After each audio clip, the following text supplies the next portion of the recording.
मुसीबत बन गया। जिस फिल्म के डायलॉग पे हम हंसा करते थे उस पर हमें अब रोना आता था कि हमें पता है एक डेट के बाद जब दूसरी डेट मिलती है तो कितनी नाउमीदी होती है। हर कोई हमसे ये सवाल कर रहा है कि हम क्यों खड़े हुए, मतलब आप कैसे करेंगी, आप क्या करेंगी, आपके मुद्दे क्या हैं, आपने क्या सोचा है, आपने क्या सोच के प्लान किया। असदुद्दीन साहब ने आपको कांटेक्ट किया या बैरिस्टर साहब से आपने कांटेक्ट किया, कैसे टिकट मिल गया, क्यों टिकट मिल गया, क्यों खड़े हो गए, क्यों नहीं खड़े हुए। शिफा भाई जेल में है, जेल से कब वापस आएंगे, क्या डेट से। या अल्लाह, इतने सवाल 5 साल में आप लोगों ने एक बार नहीं पूछा कि आपकी ईदें कैसे गुजरी, आपके रमजान कैसे गुजरे, आप बीमार तो नहीं हुई, आप बीमार हुई तो आपने अपने बच्चों को कैसे संभाला, आपने बच्चों को स्कूल कैसे भेजा, आपके स्कूलों की फीसें कैसे जमा हुई, आपने खाना कैसे खाया, आपने खाना कैसे बनाया। एक बार भी आप लोगों को याद नहीं आया। जब हम लोग ताकतवर होकर उम्मीद रखकर आप सब पर आज खड़े हुए तो हमें फिर लंगड़ा करना चाहते हैं, फिर हमें उन गुमनाम गलियों में डालना चाहते हैं जिसमें हम रह रहे थे। क्या आप चाहते हैं कि हम बोले ही नहीं, कुछ भी नहीं करें, जुल्म को सहते रहे? मुझे लगता है जुल्म करने वाले के साथ साथ जुल्म होता हुआ देखकर खामोश रहना भी उतना ही गुनाह है जितना जुल्म को करना। हर कोई ये पूछ रहा है कि हम इलेक्शन में क्यों खड़े हुए हैं। आप ये बताइए, ये मेरा बेटा है, अब से 5 साल पहले ये कितना बड़ा होगा, इसने किस किस तरह का खौफ और डर महसूस किया होगा इस चीज में कि कल को मैं जब बड़ा होऊंगा, मैं कॉलेज में जाऊंगा तो मुझे क्या कहना होगा कि मेरा बाप दहशतगर्द था, दंगाई था। क्या हम लोगों का हक नहीं? हमारी गलती क्या थी? असल ये गलती थी कि उस प्रोटेस्ट का हिस्सा थे। जो चीज आज मैंने की है, जो आज मुझ पर सवाल उठा रहे, उन लोगों ने जो आज बैरिस्टर साहब पर सवाल उठा रहे कि उन्होंने आपको क्यों टिकट दिया, वोट काटने के टिकट दिया। अरे हम वोट काटने के लिए नहीं, हम जीतने के लिए खड़े हुए हैं। हमारा मकसद अगर अपने आवाम को दुख देना होता तो शिफा उर रहमान आज जेल में ना होता।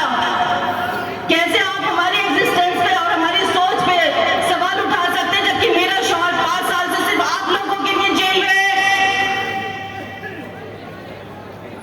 रोते रोते मेरे आंसू सूख गए, इंतजार करते करते उसकी माँ की आंखें सूख गई हैं। उम्मीदें हमारी ठंडी पड़ गई इस चीज के लिए कि कभी हमें इंसाफ मिलेगा। आज मैं आप लोगों के पास आई हूँ, आप बताइए क्या शिफा उर रहमान गलत है? क्या शिफा उर रहमान ने कुछ गलत किया है? एक बंदा आकर बोले, एक बंदा आकर मुझे ये बताए कि शिफा उर रहमान ने उसके साथ गलत किया या जो आप बताए कि शिफा उर रहमान के साथ जो 5 साल में हुआ क्या वो होना चाहिए था? मेरे बच्चों की क्या गलती है?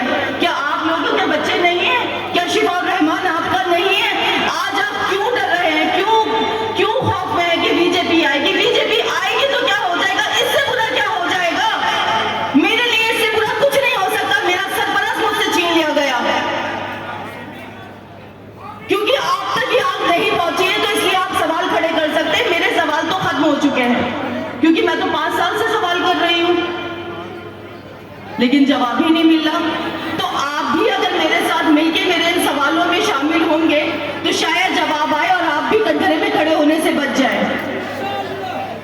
आज मैं अपने बच्चे को अपने साथ सिर्फ इसीलिए लाई हूं कि मैं तो सब्र कर सकती हूँ, लेकिन बच्चों की सब्र अब नहीं, दुख नहीं देखा जाता।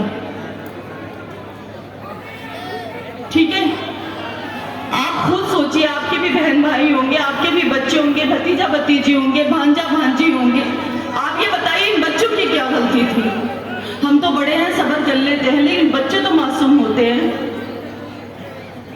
उनको बहलाना बहुत मुश्किल होता है। मेरा एक बेटा इससे भी छोटा है, आज मैं उसको बुखार की हालत में छोड़कर आपके पास यहाँ वोट अपील कर रही हूँ। उसके बावजूद भी हर कोई मुझे कठेरे में खड़ा करता है कि आप क्या कर लेंगी। अरे मैं वो कर लूंगी जो आपका पिछला एमएलए नहीं कर सका।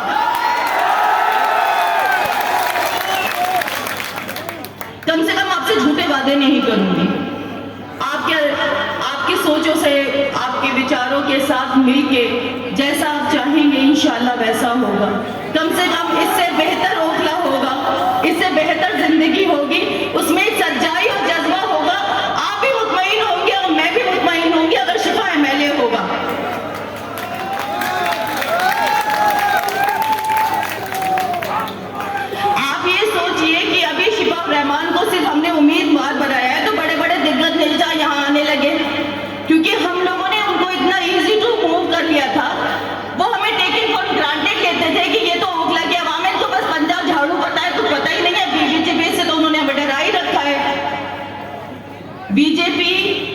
झाड़ू और पंजे के, ये सब एक कैटेगरी में है मेरे लिए, एक कैटेगरी में।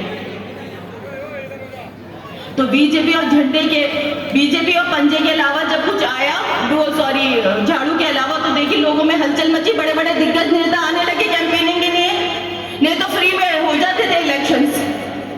तो जब शिफाउर रहमान एमएलए हो बन जाएगा ना, आज ओखला की जो सीट है वो हॉट सीट बन चुकी है। किसकी वजह से? शिफाउर रहमान के खड़े होने की वजह से। मुस्तफाबाद की भी सब जगह चर्चे हैं, किसकी वजह से? ताहिर भाई की वजह से। तो आप ये सोचिए, जब आज उम्मीदवार बनने के बाद ये चर्चे हम लाइमलाइट में आ चुके हैं, तो कल इंशाल्लाह जब हम एमएलए बन जाएंगे, हमारे शौहर ताहिर भाई, तो आप ये सोचिए इस ओखला का क्या निजाम होगा। लोगों की नजर आएगी कि यहाँ का मुसलमान बेवकूफ नहीं है, यहाँ का मुसलमान छोटी छोटी टोपियों से बहकने वाला नहीं है, वो जज्बात को समझता है, वो इंसान है, कोई भेड़ बकरी नहीं है कि जिधर जरा दो उधर चढ़ जाए। उसके जज्बात है, वो आपकी तरह बुज़दिल नहीं है, वो दूसरों के एहसास से नहीं खेलता। मुझे अपनी आवाम से, अपने ओखला के अपने सारे बहन भाइयों से ये उम्मीद है कि इंशाल्लाह वो मेरी परेशानी को बिना बोले समझेंगे। मैंने अब बहुत बोल लिया, मैं आप लोगों से प्लीज दरख्वास्त करती हूँ, मेरे शौहर शिफाउर रहमान